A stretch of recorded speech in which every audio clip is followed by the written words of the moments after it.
कहते हैं ना, हर घर में कोई ना कोई ऐसा तो होता है जो ड्रामा करने में एक्सपर्ट होता है। और आज की कहानी भी एक ऐसे ही परिवार की है जहां दोनों बहुओं के बीच एक से बढ़कर एक ड्रामेबाज हुआ करता था। ये कहानी है शांति शर्मा जी के घर की, जहां दो बहुएं थी। बड़ी बहू बबीता जो कि 6 महीने की प्रेग्नेंट थी, और शांति की छोटी बहू अनीता जिसे घर में आए हुए सिर्फ 6 महीने हुए थे। और इस तरह सुबह सुबह शांति उठकर अपनी बड़ी बहू के कमरे में जाती है। बबीता, ओ बबीता, काजू बादाम खा ले। सुबह सुबह काजू बादाम खाने से जच्चा और बच्चा दोनों ही स्वस्थ रहते हैं। अरे मुझे तो बच्चों की तरह संभालना पड़ता है तुझे। अब तो तू माँ बनने वाली है। अब कब बड़ी होगी तू? माँ जी, जब हर बहू की सास आपकी तरह हो ना, तो वो कभी बड़ी नहीं होना चाहेगी। वो हमेशा यही सोचेगी कि मैं हमेशा ऐसे ही रहूं, ताकि मेरी सास हमेशा मुझे प्यार करती रहे। अच्छा, कोई बात नहीं। ये जो तेरी सेवा पानी हो रही है ना, वो सिर्फ तब तक हो रही है जब तक तू पेट से है। उसके बाद मैं तुझसे खूब काम करवाऊंगी। अच्छा ठीक है माँ जी, कोई बात नहीं। आपका जितना मन करे आप उतना काम करवा लीजिए। मैं हमेशा तैयार हूँ काम के लिए। दोनों सास बहू का प्यार देखकर अनीता को हजम नहीं होता। अनीता अपने कमरे में जाती है और मुंह बनाकर अपनी माँ को फोन करती है और सारी बातें बताती है। इसके बाद अनीता की माँ अनीता को पता नहीं कौन सी पट्टी पढ़ा रही थी, जिसे सुनकर अनीता को बड़ा मजा आ रहा था। थोड़ी ही देर बाद अनीता किचन में जाती है और खाना बनाने लगती है। अनीता बहू, आखिर कब तक खाना बनाएगी तू? सुबह से लेकर दोपहर होने को आ गई है, लेकिन अभी तक महारानी का खाना नहीं बना। पता नहीं कौन सी पूरियां तल रही है ये। बस माँ जी, हो गया। वैसे भी इस घर का सारा काम तो अकेले ही संभाल रही हूँ। कोई तो मेरी मदद करने वाला है नहीं इस घर में। अरे भाई, जब तक बबीता का बच्चा नहीं हो जाता तब तक तुझे ही सब कुछ संभालना है। और वैसे भी अब तो 6ठा महीना लग ही गया है बबीता को। बस 3-4 महीने की बात है, कर ले इंतजार। अरे माँ जी, इस दुनिया में और भी होती हैं जो प्रेग्नेंट होती है और घर का काम भी करती हैं, लेकिन आपने तो अपनी बहू को सर पर चढ़ा रखा है।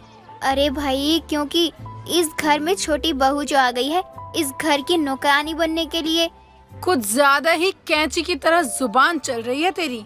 अरे कल को अगर तू पेट से होगी ना, तब तुझे बताऊंगी कि गर्भावस्था में काम कैसे होता है। ये सब तुझे अभी पता नहीं लगेगा। ऐसे ही समय बीत जाता है। अनीता को अपनी जेठानी और सास का प्यार देखकर बड़ी ही जलन हुआ करती, इसलिए वो जानबूझकर गर्भवती होने का ड्रामा करती। अब पूरे परिवार को अनीता की प्रेगनेंसी के बारे में पता चल चुका था, तो पूरा परिवार भी बहुत ज्यादा खुश था। और ऐसे ही एक सुबह अनीता सुबह आराम से 10 बजे तक सो रही थी। तभी उसकी सास वहाँ पर आती है और सास अनीता को जगाती है। अनीता, ओ अनीता बहू, अरे उठ जा।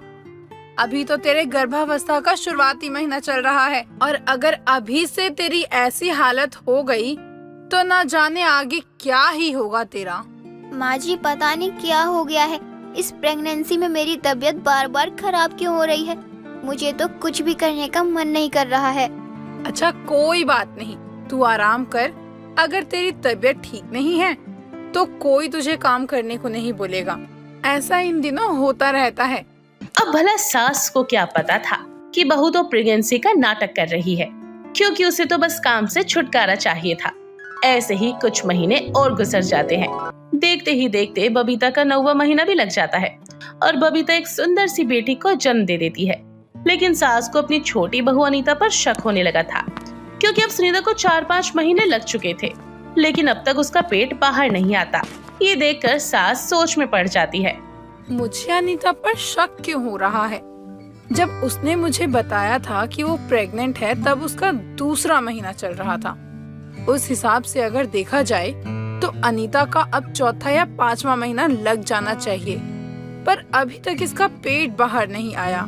मुझे बार बार ऐसा क्यों लग रहा है जैसे कुछ गड़बड़ है, क्योंकि जब भी घर में काम फैला होता है तब बीमार पड़ जाती है अनीता, और जैसे ही काम खत्म होता है उसकी तबीयत एकदम से ठीक हो जाती है। ऐसे अब अनीता बार बार काम ना करने का बहाना ढूंढने लगती और बार बार प्रेगनेंसी का बहाना दिया करती। ये सब देखकर सास को उस पर शक होता है और एक दिन अचानक से वो डॉक्टर को घर पर बुला लेती है। डॉक्टर देखकर अनीता घबरा जाती है। हे भगवान, माँ जी ने मुझे बिना बताए डॉक्टर को घर पे क्यों बुला लिया? अरे एक बार मुझे बता तो दिया होता। क्या करूँ? अब तो मैं पूरी तरह से फंस गई हूँ। अब सास तो बार बार अनीता को आवाज लगा ही रही थी, लेकिन अनीता डर के मारे नीचे नहीं जा रही थी। तभी सास बबीता से कहकर अनीता को बुलाने के लिए कमरे में भेजती है। जैसे ही बबीता अनीता के कमरे में जाती है तो वो देखती है कि कमरे में वो बेहोश पड़ी है और वो डॉक्टर को वहाँ पर ले आती है। डॉक्टर अनीता का चेकअप करते हैं। चेकअप करने के बाद डॉक्टर सास और बबीता से कहते हैं, अजी मुबारक हो, आपकी बहू माँ बनने वाली है। अरे 2 महीने की प्रेग्नेंट है। लेकिन डॉक्टर साहब, 3 महीने पहले ही अनीता ने कहा था और उस वक्त ये 2 महीने की प्रेग्नेंट थी, तो उस हिसाब से इसका चौथा या 5वां महीना लग जाना चाहिए ना। अरे नहीं नहीं, ऐसी कोई बात नहीं है। मैंने अच्छे से चेकअप किया है। आपकी बहू पहले माँ नहीं बनने वाली थी। डॉक्टर के जाने के बाद सास और बबीता दोनों अनीता को होश में आने का इंतजार करते हैं। थोड़ी देर में अनीता को होश आता है और वो बहुत बुरी तरीके से डरी हुई थी। तभी सास अनीता को बोलती है, मुबारक हो अनीता, तू माँ बनने वाली है।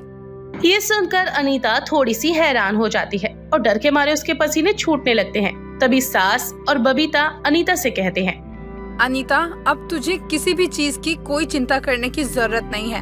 और हाँ, मैं और बबीता अच्छे से जानते हैं कि तूने हमसे झूठ कहा था कि तू प्रेग्नेंट है। तेरी सच्चाई हमें मालूम है। हाँ अनीता, माँ जी बिल्कुल ठीक कह रही है। हमें अच्छे से मालूम है कि तुमने झूठ बोला था, लेकिन एक बात समझ में नहीं आ रही, प्रेगनेंसी में बीमार होने का नाटक करने की क्या ही जरूरत थी? मतलब इसके पीछे कारण क्या है? सबसे पहले तो आप दोनों मुझे माफ कर दो, क्योंकि मैं आप दोनों से झूठ बोल रही थी कि मैं पहले से प्रेग्नेंट हूँ। लेकिन मैं पहले से प्रेग्नेंट नहीं थी। मैं जानबूझकर आप लोगों से झूठ बोल रही थी कि मैं प्रेग्नेंट हूँ, और मैं जानबूझकर प्रेगनेंसी में बीमार होने का भी नाटक कर रही थी, क्योंकि मुझे काम करने का बिल्कुल भी मन नहीं करता था। इसलिए काम ना करने का बहाना बना लिया था। इसलिए जानबूझकर मैं बीमार होती थी, पर मुझे क्या पता था कि मैं तो हकीकत में ही प्रेग्नेंट हूँ। अनीता बहू, हमें कभी भी झूठ का सहारा लेकर अपनी काम चोरी को बढ़ावा नहीं देना चाहिए। काम करेगी तो इसमें तेरा ही फायदा है। ऐसा नहीं कि प्रेगनेंसी में किसी भी औरत को काम नहीं करना चाहिए, बल्कि प्रेगनेंसी में जितना काम आप कर सको उतना करना चाहिए। इससे तुम्हारे लिए अच्छा होगा। अच्छा खाओगे, अच्छे से रहोगे तो देखना बच्चा भी स्वस्थ होएगा। इतना कुछ होने के बाद अनीता को बहुत ही बुरा लगता है। इसलिए अनीता अब सच में प्रेग्नेंट तो हो जाती है, लेकिन जो वो प्रेगनेंसी का नाटक किया करती थी उस बात का उसे बहुत बुरा लगता है। और अब वो नाटक नहीं करती, बल्कि एक्टिव होकर घर के छोटे मोटे काम तो कर ही लिया करती। रिया एक गांव में रहने वाली थी, जिसके चलते उसने ज्यादा पढ़ाई नहीं करी, लेकिन उसकी शादी एक अजय नाम के बहुत बड़े बिजनेसमैन से हो जाती है। वो अच्छा खासा पढ़ा लिखा था और वो चाहता था कि उसकी शादी एक अच्छी खासी पढ़ी लिखी लड़की के साथ हो, लेकिन उसकी माँ हमेशा से ही गांव की सिंपल लड़की चाहती थी, जिसके चलते उसने रिया को पसंद किया था। एक दिन रिया और अजय पार्टी में जाते हैं और थोड़ी देर बाद वो वापस भी आ जाते हैं। तभी आशा उन्हें रोक कर कहती है, ये क्या बेटा, तुम लोग अभी तो पार्टी के लिए निकले थे और तुरंत वापस आ गए। सब कुछ ठीक तो है ना? ये बात तो आपको माँ इस गवार लड़की से शादी करने से पहले सोचनी चाहिए थी। कहाँ मैं इतना पढ़ा लिखा और कहाँ ये 12वीं पास। जहाँ जाओ वहाँ पढ़ाई के नाम पर मेरी बेइज्जती ही होती है और कुछ तो होता ही नहीं है।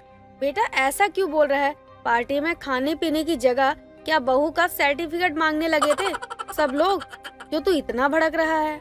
माँ, कौन कितना पढ़ा लिखा है ये जानने के लिए सर्टिफिकेट की कोई जरूरत नहीं होती। इंसान का नेचर और उसके टॉकिंग वे से ही पता लग जाता है कि कौन कितना पढ़ा है, कौन कितना नहीं। इसका मतलब तब तो मेरा भी टॉकिंग ऑफ वे, यानी मेरा भी बोलने का तरीका बता देता होगा कि मैं 5वीं पास हूँ। माँ, हर चीज में आप अपने आप को बीच में ले आते हो। मैं यहाँ आपकी बात नहीं कर रहा हूँ, बल्कि अपनी लाइफ पार्टनर की बात कर रहा हूँ, जिसके चुनने में आपने गलती करी है और जल्दबाजी में तो बहुत बड़ी गलती करी है। बेटा ये तेरी गलतफहमी है कि मैंने तेरे लिए लड़की चुनने में गलती कर दी, क्योंकि इस बात को तुम मुझसे कोरे कागज पर लिखवा ले कि इस लड़की से बेहतर तुझे कोई लड़की नहीं मिल सकती तेरे जीवन साथी के रूप में। रहने दो माँ, आपसे बात करना यानी पत्थर से सर मारने के बराबर है, क्योंकि आप कभी अपनी गलती मानोगी नहीं और ये आपकी लाडली बहू है ना, इसलिए तो आप मेरी तो सुनोगे ही नहीं। देख अजय, अब बहुत हो गया। अब तू बहुत ज्यादा ही बोल रहा है। आखिर ऐसा क्या हो गया जो तू इतना गुस्सा हो रहा है? कुछ नहीं माँ, पार्टी में सब लोग आपस में इंग्लिश में बात कर रहे थे।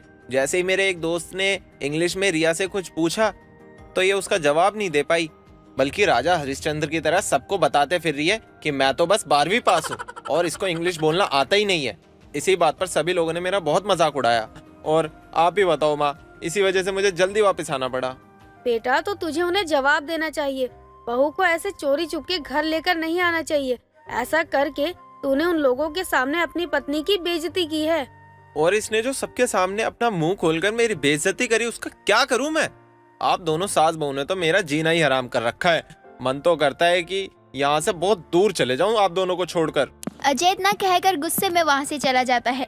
रिया के कम पढ़े लिखे होने के कारण अजय जल्दी रिया से सीधे मुंह बात तक नहीं करता था। एक दिन रिया की सहेली कृति उससे मिलने के लिए उसके ससुराल आती है। उसका इतना बड़ा आलीशान बंगला देखकर वो तो दंग रह जाती है और रिया को गले लगाते हुए बोलती है, यार तेरा घर तो बहुत सुंदर है। घर नहीं बल्कि महल है, महल। लेकिन तू यहाँ क्या कर रही है? तू तो गांव में थी ना? हाँ यार, थी तो गांव में, लेकिन जैसे तेरी किस्मत थी तुझे यहाँ ले आई, वैसे ही मेरी किस्मत भी मुझे यहाँ ले आई। मेरे पति को यहाँ बहुत अच्छी नौकरी मिल गई है। हम यहाँ पर शिफ्ट हो गए हैं। जैसे तैसे करके मैंने एक एड्रेस ढूंढा और यहाँ आकर सबसे पहले तुझसे ही मिल रही हूँ। अजय जी, ये मेरी दोस्त कृति है। इसके पति की यहाँ पर बहुत अच्छी नौकरी लग गई है। अब ये भी अब शहर में ही रहेंगे। इसमें नया क्या है? ये भी तुम्हारी तरह गवार है तो पड़े रहेगी शहर में किसी कोने में। यार मुझे लगता है तेरे और तेरे पति के बीच में कुछ ठीक नहीं चल रहा है। वो किस तरह से बात करता है तुझसे? अगर कोई प्रॉब्लम है तो मुझे बता सकती है। आखिर बात क्या है? मेरे पति को एक अच्छी पढ़ी लिखी और अपने स्टैंडर्ड की लड़की चाहिए थी, लेकिन मैं कम पढ़ी लिखी हूँ ना, इसलिए वो मुझे पसंद नहीं करते हैं। तो इसमें तेरी कहाँ गलती है? तू तो पढ़ने में कितनी तेज है। तेरे माँ बाप के जाने के बाद अगर तेरे चाचा जी ने तुझे नहीं पढ़ाया तो इसमें तेरा दोष थोड़ी ना है।